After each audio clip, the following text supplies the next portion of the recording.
Ramazana hazırlıq nədir və bu aya necə hazırlaşmaq lazımdır? Bu mövzuda bəzi məqamlara toxunacağıq. Subhanallah, bu cəmiyyətimizdə müşahidə olunan bir haldır. Bəzən belə bir təsəvvür yaranır ki, sanki Ramazan ayı yalnız yemək ayıdır. Ramazan yaxınlaşanda insanlar adi vaxtlarda toplamadıkları qədər müxtəlif ərzaq almağa başlayırlar. İnsanın yemək hazırlamasında, müəyyən ərzaq tədarük etməsində heç bir maniyə yoxdur. Lakin Ramazan ayı bundan ibarət deyildir. Allah Teala buyurur: "Yeyin, için, lakin israf etməyin." Ramazana hazırlıq bu ayın özünə məxsus xüsusiyyətlərinə, fəzilətlərinə, bərəkətlərinə və xeyirlərinə hazırlaşmaqdır. Bu ayın məqamına uyğun olan əməllərə hazır olmaqdır. Bu isə insanın öz nəfsini salih əməllərlə, Quranla, zikirlə, dua ilə, ibadətlə və digər Allaha yaxınlaşdırıcı əməllərlə hazırlaması ilə mümkündür. Bu əzəmətli əməllərdən biri də duadır. Duanın Ramazanda çox xüsusi bir yeri vardır. Biz Ramazanla bağlı Bəqərə surəsindəki ayələri eşitmişik. Bu ayələrə diqqətlə baxdıqda görürük ki, oruc ayələrinin arasında belə bir ayə yer alır. Qullarım məni səndən soruşsalar, de ki, mən onlara yaxınam. Bu ayədən öncə Ramazan və orucdan bəhs olunur. Sonra isə oruc gecəsində qadınlarınızla yaxınlıq sizə halal edildi ayəsi gəlir. Yəni, dua ayəsi orucla bağlı ayələrin tam ortasında gəlmişdir. Alimlər buradan belə nəticə çıxarmışlar ki, Ramazanda duanın çox böyük və xüsusi bir yeri vardır. Bu səbəbdən insan Ramazanda özünü çoxlu dua etməyə, çoxlu zikr etməyə, çoxlu Quran oxumağa, vaxtını ibadətlə keçirməyə hazırlamalıdır.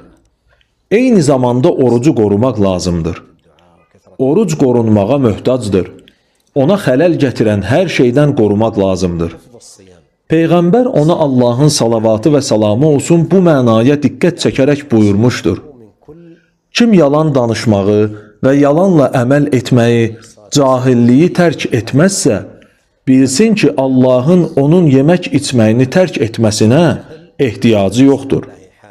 Və başqa bir hədisdə buyurulur: Elə oruc tutanlar var ki, orucdan onlara yalnız aclıq və susuzluq qalır.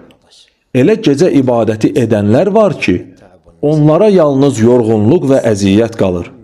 Ona görə də orucu qorumağın ən mühüm yolu, onu günahlardan, Allahı qəzəbləndirən əməllərdən, boş və yalan sözlərdən uzaq tutmaqdır.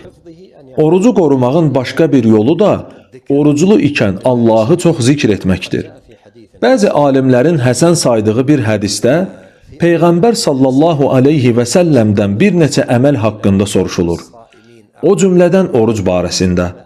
Ondan soruşulur: hansı oruc tutanlar daha böyük savab qazanır?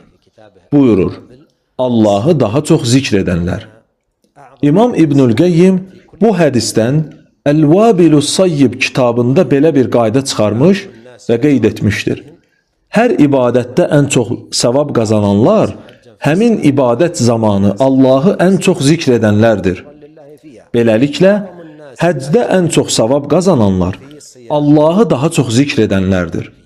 Namazda ən çox savab qazananlar Allahı daha çox zikr edənlərdir. Həmçinin orucda da ən çox savab qazananlar Allahı daha çox zikr edənlərdir. Diqqət edin, Ramazanda bir insan gün ərzində Qurandan çoxlu hissələr oxuyur. Yəni cüzlər oxuyur. Digəri isə vaxtının çoxunu yatmaqla keçirirsə, bunların orucu eyni ola bilərmi? Xeyr, eyni deyildir.